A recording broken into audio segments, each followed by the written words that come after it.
Good Monday morning and welcome to Meta Mondays.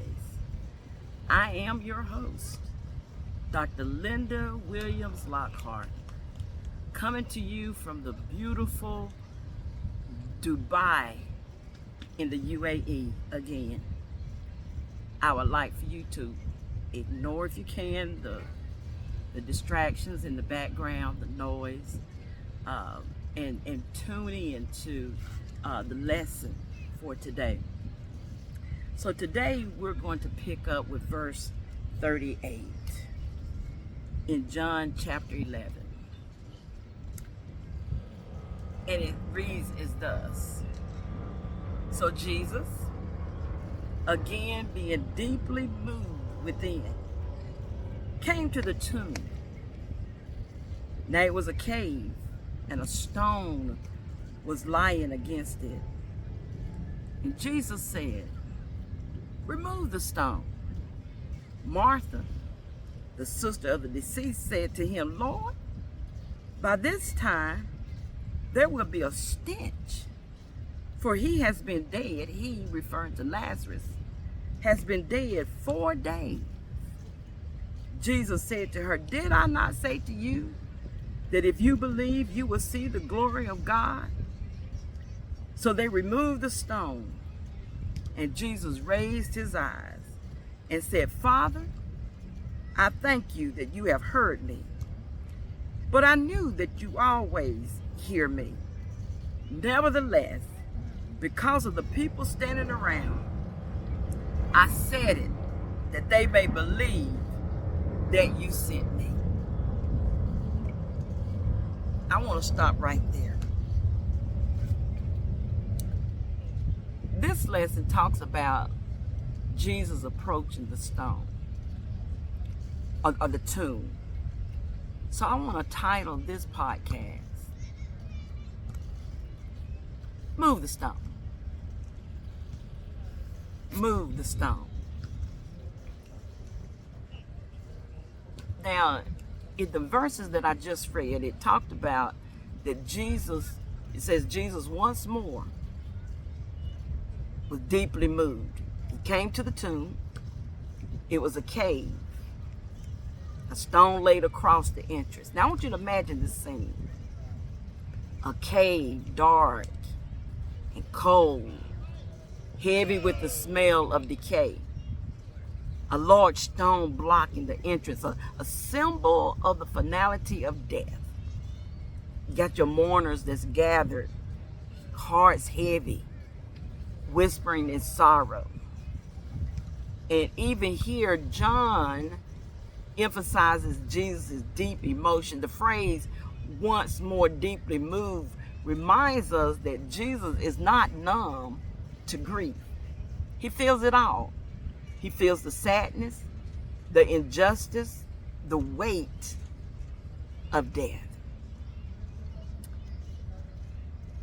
And I gave you in the last podcast some of the examples from Jesus' life where he felt grief. Remember, I told you that when Jesus saw Jerusalem, he wept for the city. He was deeply stirred by both human blindness and the pain of what sin brings. And here he's at the tomb of Lazarus. His compassion is personal. Remember, he loves this family. He is moved for this family, for this moment, and for this grief. He's moved by the death of their brother Lazarus. And then in verse 39, when Jesus told them, "Take away the stone," and Martha, Lazarus' sister, said to him, "Lord, by this time there's a bad odor, for he's been dead for 4 days." But if you really think about it, Martha has faith. She believes that Jesus has power, but she's also realistic because she understands that 4 days, dead 4 days, and in the tomb, that Lazarus is beyond hope in the natural terms. The smell, the decay, the reality of death. Of course it was overwhelming. And yet, Jesus said, remove the stone. Roll the stone back. Now, this is a moment we all can relate to. Sometimes, Jesus asks us to step toward a situation that looks hopeless. He asks us to act in faith before the miracle is visible. Martha hesitates. She's honest about the smell of death. She doesn't pretend that everything is fine. She told him, okay, now, Jesus, you do realize he's been dead for 4 days. He's decayed. He's stinking. See, Martha believed that Jesus could raise Lazarus. But what she was looking at was the finality of death. But Jesus doesn't dismiss her realistic concerns. He meets her where she is. He arrives after the mourning has deepened and after the natural hope is gone. Think about that. His miracles often come after the point where we feel helpless. That's where he shows his glory and his compassion. So here's this dark, cold, and smelly tomb. Yet Jesus approaches without fear. And what he's showing us is that no death is beyond his power.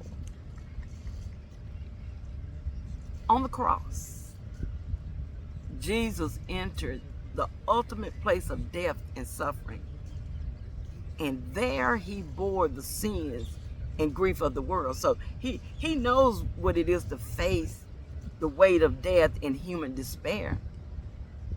And yet he stands courageously and full of hope and love.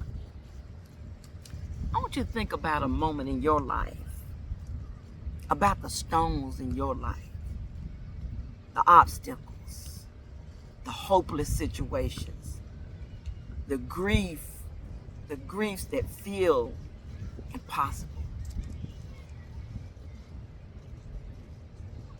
Where is Jesus asking you to step forward in faith, even when the natural outcome looks grim? How does his presence change the way you see the problem, even before the miracle happens?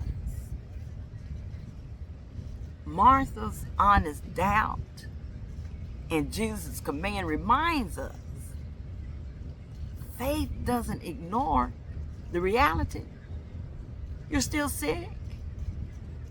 You still lost your job. Your bills are still due. But here's the thing.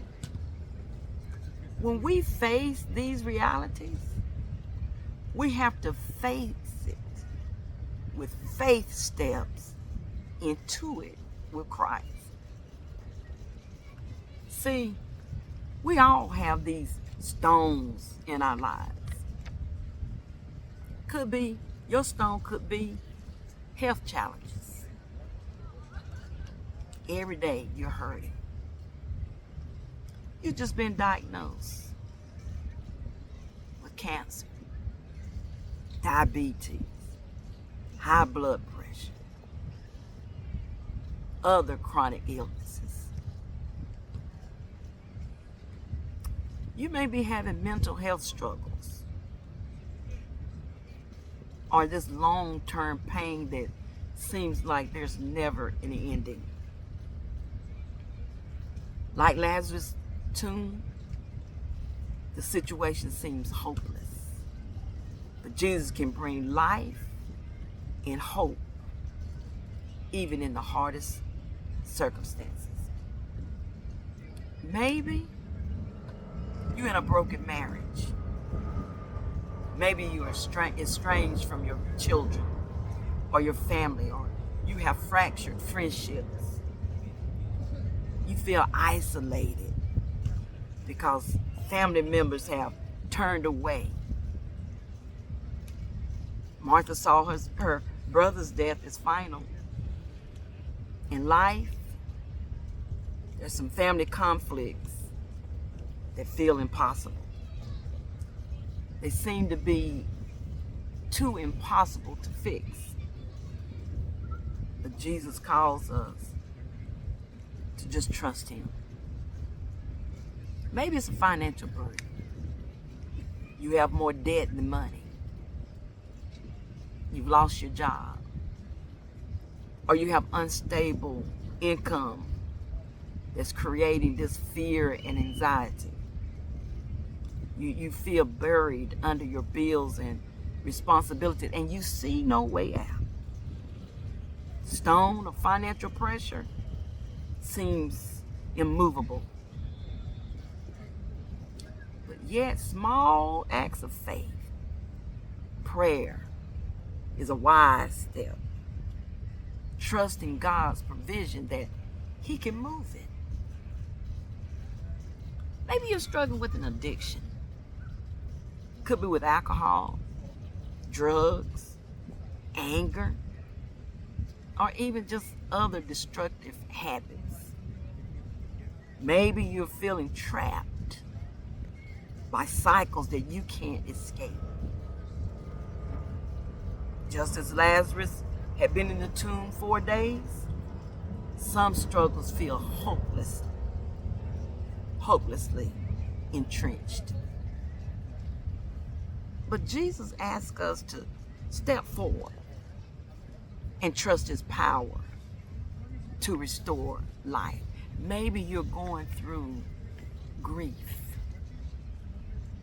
and emotional pain because of the loss of a loved one, or could be depression or trauma. Emotional wounds that feel too deep to heal. Mary and the mourners felt that finality too. Yet Jesus enters grief and he brings hope, reminding us he is near to the brokenhearted. Maybe you feel stuck in a job or school or a life stage with no clear path.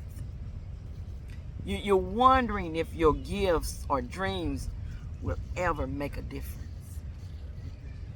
Martha and Mary could not see beyond the tomb, and Jesus asked them to step forward in faith, and even when the next step isn't obvious. Wow. Where is Jesus asking you in your life? Move the stone. Move the stone. Because what he's saying is, there's no stone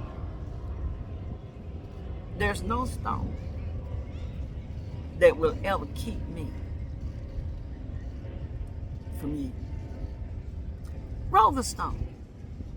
If it's a financial problem, roll the stone back. If it's a marital issue, roll the stone back. If it's a sickness, roll the stone back. If you're going through the loss of a loved one, Jesus is saying, roll the stone back. Why would he say roll the stone back? Because he wants you to be a willing participant in your situations. He's not going to force you to roll the stone back. He's asking you to trust him enough to roll the stone back.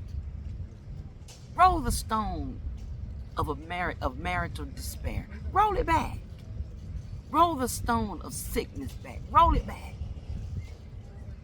Well, what does it mean, Dr. Lockhart, to roll the stone back? When you roll the stone back, you're saying, Jesus, I surrender it to you. I surrender my marriage. I surrender this grief that I'm feeling from the loss of my loved one. I'm surrendering my financial situation.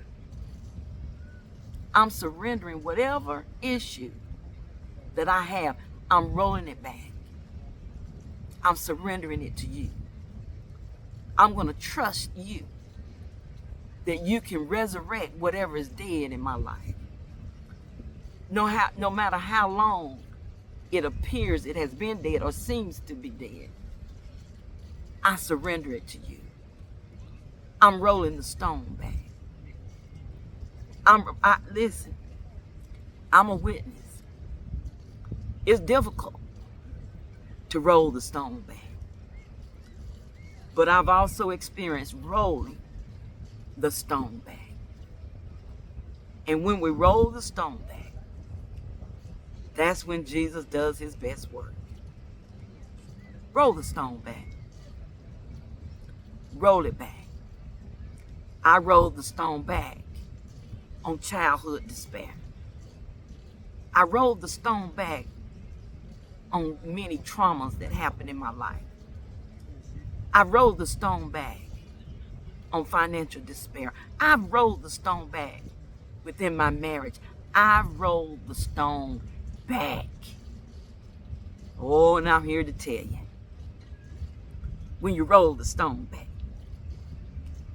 Jesus will come in and he'll change your situation. I had to roll the stone back of anger, frustration, disappointment. Oh, but when I rolled the stone back, it changed my life. When I was hopeless, I have hope. When I was angry, I now have peace. Just roll the stone back. Roll the stone back.